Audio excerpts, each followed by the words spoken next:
اگر آپ اس پہ غور کریں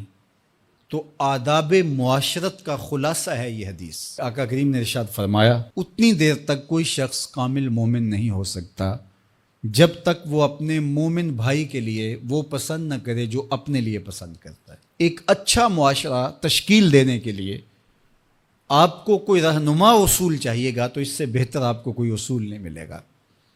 اپنے لیے بہرحال بندہ بہتر ہی چاہتا ہے، تو جب وہ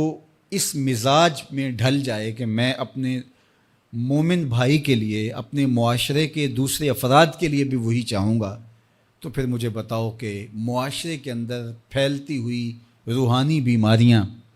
حسد، حقد، بغض، کینہ، نفرت، ایک دوسرے کو نیچا دکھانا، تکبر، رعونت، غرور، یہ ساری چیزیں یہ کہیں آپ کو نظر بھی نہیں آئیں۔ صرف اسی حدیث کو اپنا امام بنا لیا جائے اور اپنا منشور حیات مان لیا جائے۔ محمد بن حنفیہ رضی اللہ تعالیٰ عنہ حضرت علی المرتضیٰ رضی اللہ تعالیٰ عنہ کے فرزند ہیں، لیکن حضرت سیدہ فاطمہ الزہرا سلام اللہ علیہا سے نہیں ہیں، اور حضرت امام حسن رضی اللہ تعالیٰ عنہ حضور علیہ الصلوۃ والسلام کے نواسے، تو بھائی آپس میں، تو دونوں میں کسی معاملے میں شکر رنجی ہو جاتی ہے۔ شکر رنجی جس رنج میں مٹھاس ہو، شکر ہو، میٹھی ناراضگی، کوئی بغض حسد پہ مشتمل ناراضگی نہیں۔ تو حضرت محمد بن حنفیہ ایک دن بیٹھے تو سوچا کہ وہ میرے عمر میں بھی بڑے بھائی ہیں، اور پھر دوسری بات یہ ہے کہ وہ رسول خدا کی بیٹی کے بیٹے ہیں، ان کا یہ اعزاز ہے، بہرحال مجھے تو یہ اعزاز نہیں ہے، پھر جوانان جنت کے سردار بھی ہیں، تو میں ان سے ناراض ہوں، وہ میرے سے ناراض ہیں، تو بات بھی کوئی اتنی خاص نہیں،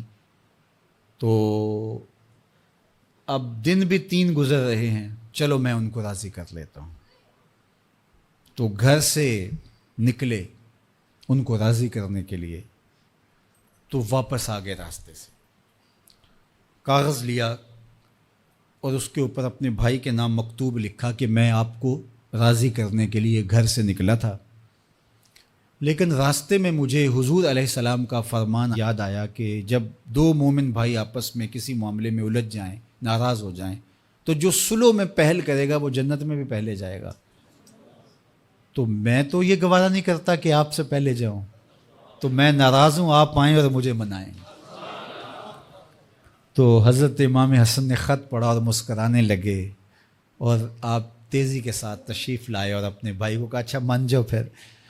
تو وہ مننے کے لیے تو پہلے ہی تیار تھے نا۔ تو جب آپ اپنے مومن بھائی کے لیے وہ پسند کریں گے جو اپنے لیے پسند کرتے ہیں، تو پھر زندگی گزارنے کا مزہ آنے لگے گا۔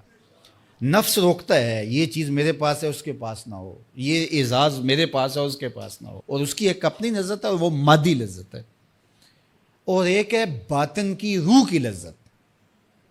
تو روح کی لذت نفس کی لذت سے کہیں زیادہ اور کہیں دیر پا اور کہیں مختلف ہے۔ اس لیے جب آپ قربانی دیتے ہیں، ایثار کرتے ہیں یا کسی کو ترجیح دیتے ہیں، تو اس کی جو روحانی لذت ہے، آپ کو بھوک لگی ہوئی ہے، تو آپ کو ایک روٹی مل گئی ہے، تو آپ کو ایک ایسا شخص نظر آیا جو آپ سے بھی زیادہ بھوکا ہے، اور آپ کسی نمائش کے لیے نہیں، محض اللہ کے رضا کے لیے اس کو روٹی دے کر کے دیکھیں، خود بھوک کاٹ کے دیکھیں، وہ مرغن کھانوں میں سرور نہیں آئے گا جو اس بھوک میں لطف آپ کو آئے گا۔ تو حضور علیہ السلام کا یہ فرمان اپنے عمل کا حصہ بنا لیں، اور اپنے بھائیوں سے، جو خونی رشتے سے جڑے ہوئے بھائی ہیں، وہاں سے شروع ہو کر کے پورے معاشرے کے اندر اس کا عملی نفاذ کریں۔ آپ کو اتنا سرور آئے گا اور باطن میں اتنا نور آئے گا، اور اس قدر معاشرے میں خوبصورتی کی بنیاد پڑے گی۔ اور اگر ہم آج اس حدیث کو اپنے لیے خضر راہ بنا لیں تو یہ اس پہ عمل کرنا کوئی مشکل نہیں ہے۔ یہ آپ ابھی سے جب اٹھیں گے تو اپنے ساتھ والے کو ترجیح دے دیں گے کہ پہلے یہ گزر جائے، تو ابھی سے شروع ہو جائے گا یہ کام۔ تو یہ آپ گھر میں اپنے بچوں کے ساتھ، اپنی بیوی کے ساتھ، روزمرہ کی زندگی میں جہاں ملازمت کر رہے ہیں، کاروبار کر رہے ہیں، جن دوستوں کے ساتھ کھیل رہے ہیں حتیٰ کہ، تو یہ وہ چیز ہے کہ اس کا آغاز عمل سے پہلے سوچوں سے شروع ہو جاتا ہے۔ کہ آپ کسی کے لیے اچھا سوچنا شروع کر دیں. جو اپنے لیے سوچتے ہیں وہ اپنے بھائی کے لیے بھی سوچیں.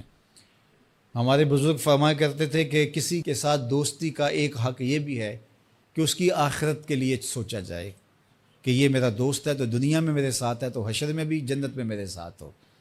تو اس کی ہدایت کے لیے اگر نماز نہیں پڑھتا تو اس کو نماز کی طرف لے کر آئیں. اگر اس کے معاملات کے اندر خرابیاں ہیں تو ان کو دور کرنے کی کوشش کریں اور اس کو آہستہ آہستہ اچھائی کا خوگر بنا لیں.